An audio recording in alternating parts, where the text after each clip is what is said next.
सभी सत्संगी भाइयों को राधा स्वामी जय सतगुरु हुजूर महाराज जी जयमल सिंह जी की कहानी का एपिसोड 4 आपके समक्ष लेकर के आ रहे हैं।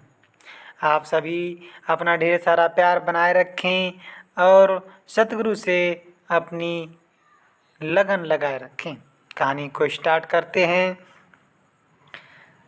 आप अपने संबंध में उनका उल्लेख नहीं करने देते तथा स्वामी जी महाराज की दया और कृपा को ही उनका कारण बताते थे।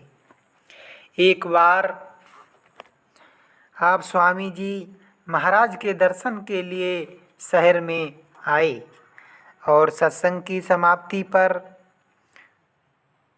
रोज की तरह वापस ना जाकर वहीं भजन में बैठे। काफ़ी रात बीतने पर आपकी सूरत ऊंचे रूहानी मंडलों से नीचे ना उतरी। अन्य सत्संगियों ने स्वामी जी महाराज से निवेदन किया कि हुजूर, पलटन की नौकरी में 1 मिनट की गैरहाजिरी भी सख्त सज़ा होती है, इसलिए जयमल सिंह जी को जल्दी पलटन में लौट जाना चाहिए। स्वामी जी महाराज ने आज्ञा दी कि हाँ, इन्हें फौरन भजन से उठाकर नौकरी पर भेज दो। सत्संगियों ने विनती की कि हुजूर, उनकी समाधि लगी हुई है और हमारी कोशिश के बावजूद उनका ख्याल बाहर नहीं आता है। स्वामी जी महाराज ने खुद जाकर देखा कि ध्यान अंतर में स्थिर है और उन्हें संसार की कोई सुध नहीं है। बहुत प्रसन्न हुए और फरमाया, इसे मत छेड़ो, ऐसे ही रहने दो, सुबह जो होगा देखा जाएगा। बाबा जी सारी रात अभ्यास में लीन रहे। सुबह सूर्योदय से पहले बाबा जी पलटन में जा पहुंचे और वर्दी पहने बगैर सीधे अपने सूबेदार की ओर गए ताकि उससे पूछें कि रात की गैरहाजिरी के लिए किस सज़ा का निर्णय किया गया है। उनका सूबेदार रास्ते में ही मिल गया। उन्होंने सलाम करके बाबा जी ने पूछा। उन्होंने सलाम किया और पूछा कि उनके लिए क्या हुक्म है। सूबेदार पूछने लगा कि किस बात का हुक्म?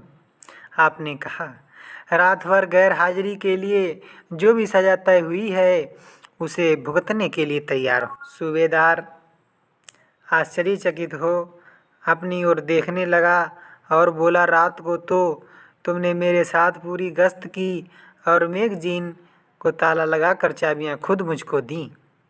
सुबह 5 बजे गिनती परेड में भी तुम हाजिर थे। तुम्हारी बात मेरी समझ में नहीं आई। अगर कोई और होता तो मैं समझता कि नशे में है। बाबा जी ने जवाब में इतना ही कहा, अच्छा, भूल हो गई, माफ़ करना, और अपनी बैरक में लौट आए। आपने शाम को स्वामी जी महाराज की सेवा में हाजिर होकर अर्ज की कि जिस सतगुरु दीनदयाल ने रात को मेरी जगह जाकर ड्यूटी दी है, अब उसको छोड़कर और किसी की चाकरी नहीं करूँगा। स्वामी जी महाराज ने प्यार के साथ बाबा जी को हृदय से लगा लिया और दिलासा देकर फरमाया, पलटन में भी तो तुम मेरी ही नौकरी कर रहे हो। जाओ, मेरी नौकरी समझकर काम करो। इसके बाद ऐसी कई घटनाएं घटीं जिन्हें स्वामी जी महाराज गुप्त रखने का आदेश दिया करते थे। ग्राम भंडाल, तहसील कसूर, जिला लाहौर का निवासी प्रेमी सत्संगी महंत इंदर सिंह बाबा जी की पलटन में सिपाही था और आपके सेवक के रूप में भी काम करता था। एक बार उसने एक वृतांत सुनाया। सन 1879 में बाबा जी की पलटन पेशावर में थी।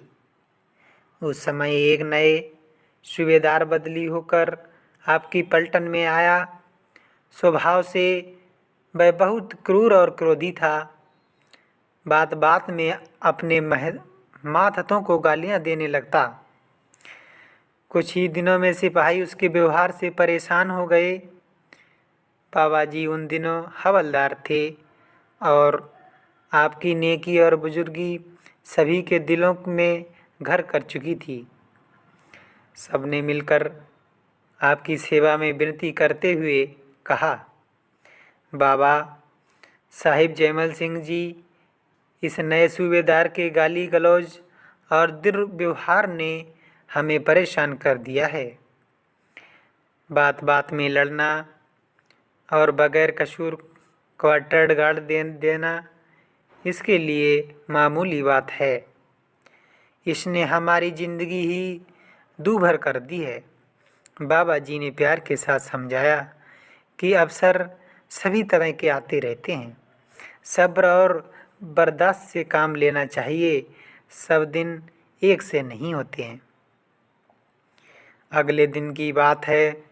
सूबेदार ने बाबा जी को दफ्तर में बुलाया और अपने रोज़ जैसे गर्म लहजे में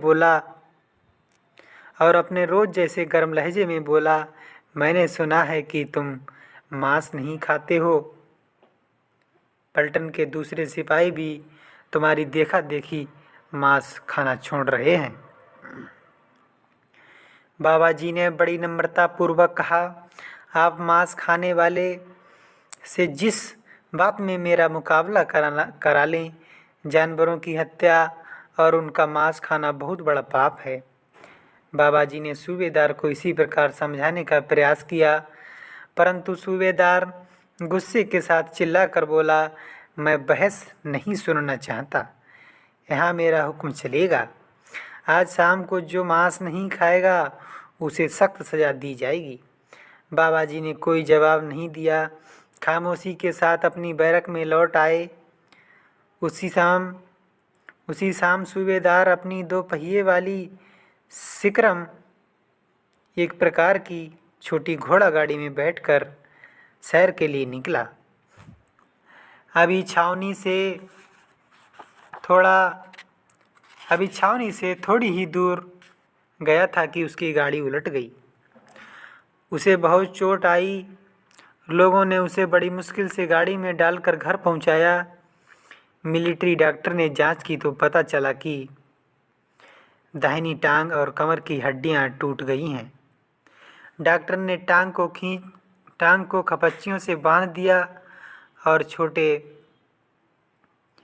थैले में रेत भरकर पैर के पास बांधकर चारपाई से नीचे लटका दिया। लेकिन डॉक्टर के जाने के बाद दर्द इतना बढ़ गया कि सूबेदार रात भर चिल्लाता और कराहता रहा। 1-2 बार डॉक्टर भी आया, पर उसे कोई चैन न मिला। दूसरे दिन सूबेदार रोते हुए कहने लगा, मेरी चारपाई उठाकर हवलदार जयमल सिंह के पास ले चलो। मैंने उसका दिल दुखाया है। इसी की मुझे सज़ा मिल रही है और अब वही मेरा इलाज कर सकता है। सुनने वालों ने कहा कि हवलदार जयमल सिंह तो एक ऊंचे दर्जे के फ़कीर हैं। आपको उनसे अपशब्द नहीं कहने चाहिए थे। उस दिन इतवार था। इतवार को बाबा जी सुबह ही भजन के लिए बाहर एकांत में चले जाते थे। सारा दिन अभ्यास में लीन रहते और रात को वापस आते थे। महंत इंदर सिंह ने आगे बताया है, दूसरे दिन जब बाबा जी को सूबेदार की हड्डियां टूटने का पता चला तो उसके कष्ट की बात सुनकर आपको बहुत अफसोस हुआ। बोले, हे मालिक, बेचारा बाल बच्चेदार आदमी है, उसके बच्चे क्या करेंगे। आप फौरन उठकर सूबेदार के पास गए और सूबेदार के पिछले 24 घंटे इतने दर्द और बेचैनी के साथ बीते थे कि मालिक किसी दुश्मन के भी ना बिताए। जब बाबा जी पहुँचे तो उसने उठकर बैठना चाहा, परंतु बाबा जी ने उसे रोकते हुए कहा, उठो नहीं, वरना हड्डियों का जोड़ खुल जाएगा। सूबेदार ने दर्द भरे स्वर में जवाब दिया, आगे ही कौन सा जुड़ा हुआ है। आपने फरमाया, कोई फिक्र ना करो, सब ठीक हो जाएगा। बाबा जी उसके पलंग के पास बैठ गए। वह बोला, जैसी तकलीफ़ मैंने पिछले 24 घंटे में बिताए हैं, ऐसी तकलीफ़ तो शायद नरकों में भी नहीं होती होगी। लेकिन आपके आने से मेरा दर्द दूर हो गया है। मुझसे बड़ी गलती हुई है, मुझे माफ़ कर दें। बाबा जी ने नम्रता से कहा, मेरा आपने मेरा कोई नुकसान नहीं किया। मैं तो आपका एक मामूली मातहत हूँ। आपके प्रेमपूर्ण, नम्र और उदार वचन सुनकर सूबेदार की आंखों से जलधारा बह चली। आसपास के जितने लोग थे सब चकित थे कि क्या वह वही सूबेदार है जो कल तक बात में क्वार्टर गार्ड की धमकी देता था और जिसके मुंह से गालियों के बिना कुछ नहीं निकलता था। बाबा जी ने उसके दुखते हुए शरीर पर हाथ फेरते हुए फरमाया, घबराओ मत, दुख सुख शरीर का भोग होता है, जल्द ही आराम हो जाएगा। इसके बाद उसे दर्द नहीं हुआ।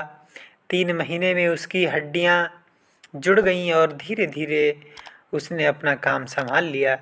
लेकिन अब वह पहले वाला सूबेदार नहीं रहा। बाबा जी की संगति से उसकी काया पलट हो गई। आप सभी सत्संगी भाइयों को जय सतगुरु राधा स्वामी। आज की कहानी को यहीं पर स्टॉप करते हैं और आपको मिलते हैं अगले एपिसोड के साथ।